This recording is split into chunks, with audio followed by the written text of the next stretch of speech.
First of all, I just want to say I absolutely love powerlifting. It's genuinely my passion in life, and I literally revolve every single aspect of my life around it. This video is talking about why you shouldn't compete in powerlifting, and if you do, why you shouldn't focus on the competing aspect of powerlifting.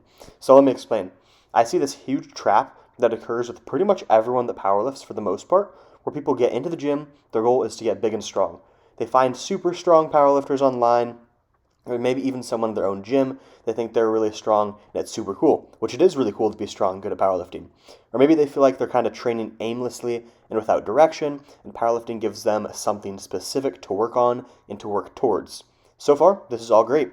But then they decide that they also want to get good at SPD. They immediately find themselves identifying with the weight classes around them, but most of these people are pretty young and pretty new to lifting, so they are underweight and under-muscled to be good powerlifters in the first place. And I don't really think this is as much of an issue as it's talked about. People say, you might specialize too early. People say that stuff all the time. Maybe I'll make a separate video on that at some point. But what I think is a bigger issue is that they're substantially hurting their progress, short-term and long-term, by finding a weight class that they want to compete in, and it's just way too light. I mean, the main reason that we get into the gym in the first place is literally to make progress. The main reason we get into powerlifting is to be strong. By limiting yourself to a weight class, you're literally stopping from pulling your biggest lever in regards to both short-term and long-term strength progress. Seems very counterintuitive, right? We do this, and I say we because I've been guilty of this just as much as anyone in the past, if not more. Whether we want to admit this out loud or not, we think our fastest way to being a good lifter, and by good lifter, I mean a lifter who can compare themselves to the lifters around them, whether it's at local meets, in their own gym, or on social media. We think the fastest way to do that is to stay in our current weight class because it's intimidating to try to compete with the huge numbers that we see above us. We don't realize that going up a weight class is actually going to help. This lack of or super slow progress, even in beginners, ultimately is one of the main factors to why the turnover rate in powerlifting is so high. People just stop having fun with it, which is why they started in the first place.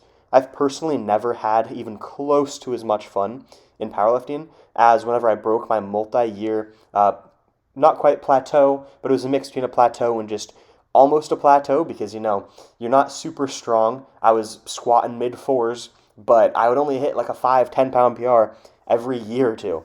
So essentially a plateau.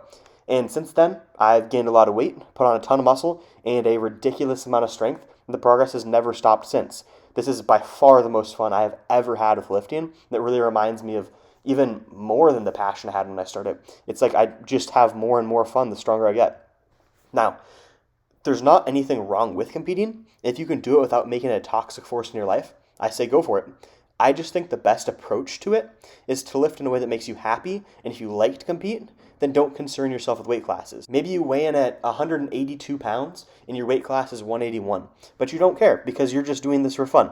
After all, you're not John Hack, and unfortunately, genetics do play a pretty big role in the sport.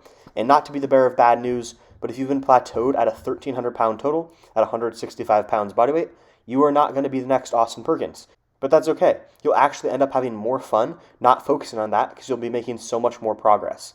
Matter of fact, if you do have these good genetics and you do want your best shot possible to be a top-level lifter like an Austin Perkins, you're likely too tall for your class and have a much better shot a class up, or maybe like 3 classes up. How many of you does this story sound familiar to? You know someone, they get into powerlifting, and literally on day 1, they immediately look up weight classes and go, oh, 145 is a weight class? I'd only have to lose 7 pounds. And they just compete there forever and make next to no progress, and they started out skinny and weak.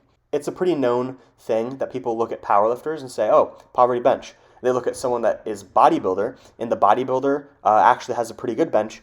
A lot of the times, this is attributed to, maybe they're not doing high enough volume, that sort of thing. I think an even bigger factor is bodybuilders don't quite have weight classes in the same way, or if they do have weight classes, even if they're not an open competitor, they have a classic physique weight cap. Basically, nobody at all is limited by their classic physique weight cap because you have to be freaking huge to fill that out. So people are trying to get bigger. They all bulk. They're pushing their body weights up, putting on more muscle, getting heavier. I think that's why a lot of the times you see powerlifters with bad benches. What do they have in common? They are really skinny people and they don't have a ton of muscle. this isn't the case for bodybuilders. Avoiding this weight class mindset in powerlifting is something I've worked a ton on by myself for a long time, and I definitely still feel the weight class temptation creep into my mind every time I think about competing, but every time that I instead try to just focus on training in a way I have fun and just trying to get maximally strong while staying as lean as I'm comfortable with. I'm not saying you just have to get super fat, but I have so much fun. It's genuinely not even comparable. That's really all I got for this video, but I'd be interested in hearing you guys talk about this in the comments. I know that it's a very common phenomenon, so maybe you got some good stories to drop in the comments. I'd be interested to hear them, or I'll apply with some of my own. But yeah, thanks for listening.